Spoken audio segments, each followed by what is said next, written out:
ഒന്നാം മൈസൂർ യുദ്ധത്തിലാണ് അന്ന് കേവലം 17 വയസ്സ് മാത്രം പ്രായമുണ്ടായിരുന്ന ടിപ്പു ആദ്യമായി തന്റെ യുദ്ധപ്രാവീണ്യം തെളിയിക്കുന്നത്. പിതാവ് ഹൈദരാലി നിയോഗിച്ച ഒരു റെജിമെന്റിന്റെ ചുമതല അദ്ദേഹത്തിനായിരുന്നു.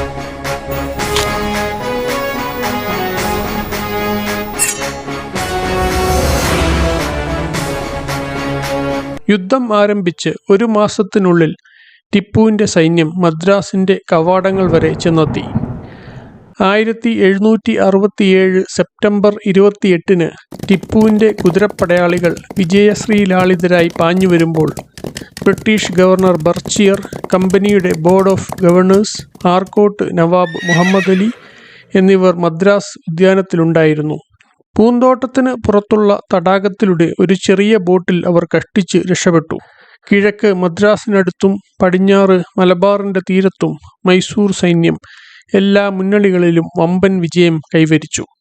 1768 മാർച്ചിൽ ഹൈദരാലി മദ്രാസ് വീണ്ടും ആക്രമിക്കുകയും മദ്രാസ് ഗവർണറോട് സമാധാന നിബന്ധനകൾ അനുശാസിക്കുകയും ചെയ്തതോടെ യുദ്ധം അവസാനിച്ചു. മദ്രാസ് ഉടമ്പടിയിൽ ഇരുപക്ഷവും പിടിച്ചടക്കിയ പ്രദേശങ്ങൾ തിരികെ നൽകാൻ സമ്മതിക്കുകയും ഒരു മൂന്നാം കക്ഷിയുടെ ആക്രമണമുണ്ടായാൽ പരസ്പരം സഹകരിച്ചു കൊള്ളാമെന്ന് വാഗ്ദാനം ചെയ്യുകയും ചെയ്തു. അടുത്ത വർഷം മറാത്തകൾ മൈസൂർ ആക്രമിക്കുകയും ബ്രിട്ടീഷുകാർ അവരുടെ ഉടമ്പടിക്ക് വിരുദ്ധമായി ഹൈദരാലിയെ സഹായിക്കാൻ വിസമ്മതിക്കുകയും ചെയ്തതോടെ സമാധാന ഉടമ്പടി പരീക്ഷിക്കപ്പെട്ടു. ഈ വിശ്വാസലംഘനം യുവാവായ ടിപ്പുവിൽ ബ്രിട്ടീഷുകാരോടുള്ള അവിശ്വാസം ആഴത്തിൽ അരക്കെട്ടുറപ്പിച്ചു. മറാത്ത സൈന്യം ശ്രീരംഗപട്ടണം വരെ റെയ്ഡ് നടത്തിയെങ്കിലും ടിപ്പുവിന്റെ ശക്തമായ ചെറുത്തുനിൽപ്പിൽ അവർക്ക് നിരാശപ്പെട്ട് പിൻവാങ്ങേണ്ടി വന്നു. പിന്നീടുള്ള 8 വർഷം മൈസൂറും മറാഠകളും നിസാമും തമ്മിലുള്ള ഏറ്റുമുട്ടലുകൾ പതിവായി. മറാത്തകളെയും നിസാമിനെയും പുറന്തള്ളി വിജയികളായ ഹൈദരാലിയും ടിപ്പുവും മൈസൂറിന്റെ അതിർത്തികൾ കൃഷ്ണാനദിയുടെ തീരം വരെ നീട്ടി.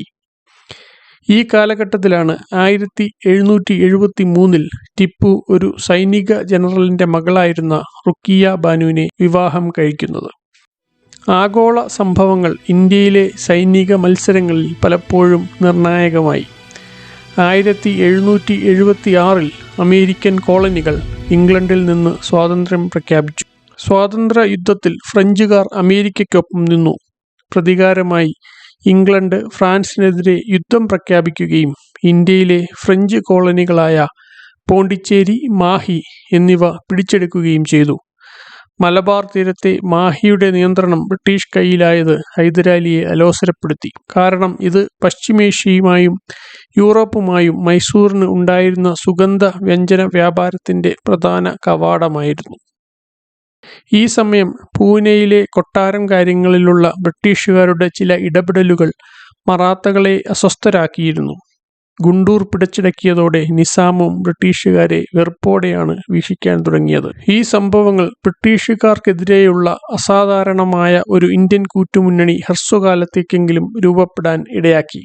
1780-ൽ ബ്രിട്ടീഷുകാരിൽ നിന്ന് ഇന്ത്യയെ വിമോചിപ്പിക്കാൻ മൈസൂരിലെ ഹൈദരാലിയും ഹൈദരാബാദിലെ നിസാമും മറാത്തകളും തമ്മിൽ ഒരു ധാരണയിലെത്തി.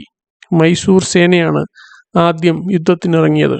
1780 ജൂലൈയിൽ ഹൈദരാലിയും ടിപ്പു സുൽത്താനും 80,000 പരിചയസമ്പന്നരായ സൈനികരോടൊപ്പം മദ്രാസിലേക്ക് മാർച്ച് ചെയ്തു. ബക്സർ യുദ്ധത്തിൽ ബംഗാൾ, ഔധ്, മുഗൾ സംയുക്ത സേനകളെ പരാജയപ്പെടുത്തിയ ബ്രിട്ടീഷ് സേനയുടെ കമാൻഡർ ജനറൽ മൺറോ ആയിരുന്നു അവരെ എതിർത്തത്. മൺറോയെ പിന്തുണയ്ക്കാൻ കേണൽ ബെയ്ലിയുടെ നേതൃത്വത്തിലുള്ള ഒരു ബ്രിട്ടീഷ് ബ്രിഗേഡ് തെക്ക് നിന്ന് വന്നെത്തുന്ന വിവരമറിഞ്ഞ ടിപ്പു പുള്ളിലൂരിൽ വെച്ച് അവരെ നേരിട്ടു. 1780 സെപ്റ്റംബറിൽ നടന്ന ഈ യുദ്ധത്തിൽ ടിപ്പു ബ്രിട്ടീഷ് സേനയെ പൂർണ്ണമായും തകർത്തു. കേണൽ ബെയ്ലിയും 3820 ബ്രിട്ടീഷ് ഓഫീസർമാരും പിടിക്കപ്പെട്ടു. ഇന്ത്യൻ മണ്ണിൽ ബ്രിട്ടീഷുകാർ നേരിട്ട ഏറ്റവും വലിയ പരാജയമായിരുന്നു അത്. ഇതിനിടയിൽ ഹൈദരാലിയുടെ കീഴിലുള്ള പ്രധാന മൈസൂർ സൈന്യം ജനറൽ മൺറോയെ തോൽപ്പിച്ചു. ആയുധങ്ങൾ ഉപേക്ഷിച്ച് മദ്രാസിലെ സെന്റ് ജോർജ് കോട്ടയിലേക്ക് തിടുക്കത്തിൽ പിൻവാങ്ങാൻ ജനറൽ മൺറോ നിർബന്ധിതനായി. പോളില്ലൂർ യുദ്ധവിജയമാണ് ടിപ്പു സുൽത്താനെ ഇതിഹാസമാക്കി മാറ്റിയത്. ബ്രിട്ടീഷുകാർ അജയ്യരാണെന്ന ഖ്യാതി പോളില്ലൂർ യുദ്ധം തച്ചു തകർത്തു.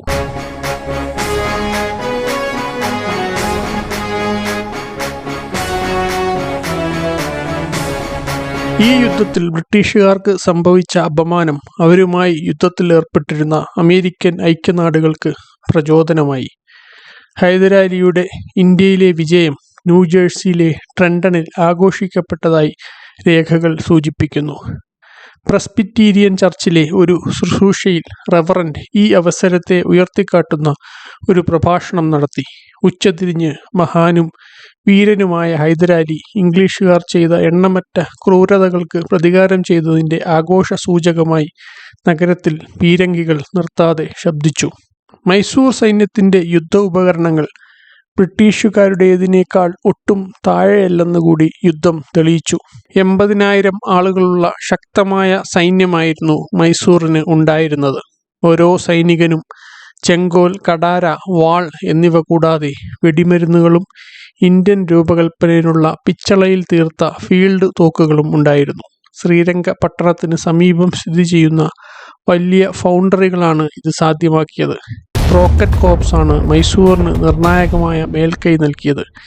മൈസൂർ റോക്കറ്റുകൾക്ക് 1000 യാർഡ് വരെ ദൂരം എത്താനുള്ള മാരകമായ ശേഷിയുണ്ടായിരുന്നു.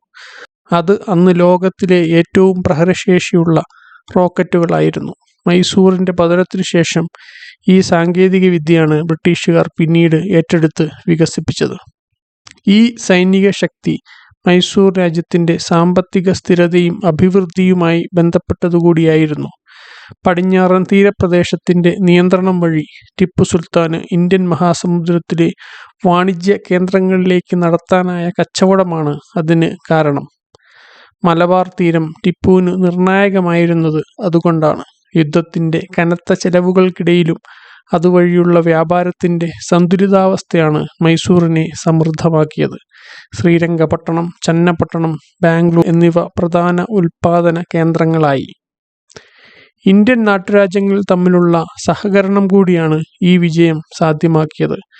1780 ഉടമ്പടി മൈസൂർ, ഹൈദരാബാദ്, മറാത്ത രാജ്യങ്ങൾ തമ്മിലുള്ള സഹകരണത്തിൻ്റെ ഉയർന്ന സമയമായിരുന്നു.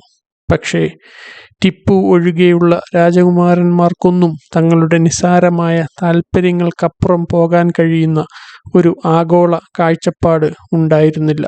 അതുകൊണ്ട് തന്നെ ആ ഉടമ്പടി നീണ്ടുനിന്നില്ല.